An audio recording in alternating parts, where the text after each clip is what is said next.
Hello guys, in this video I'm going to show you how to make stories for Instagram with the Fontsart application. But first I just want to mention, please don't forget to subscribe to my channel because at 10,000 subscribers I'm going to show you my whole YouTube revenue statistics and growth strategy, how to make money online.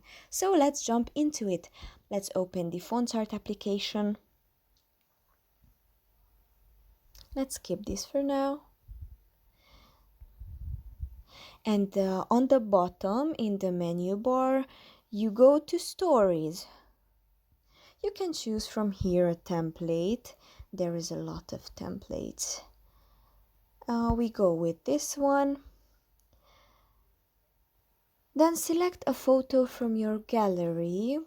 We will go with this one. And here you can move the icons if you would like to.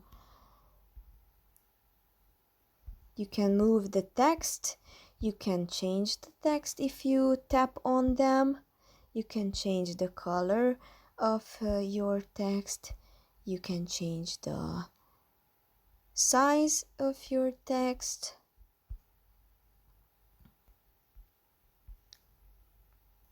And on the bottom with the save story, you will save the story.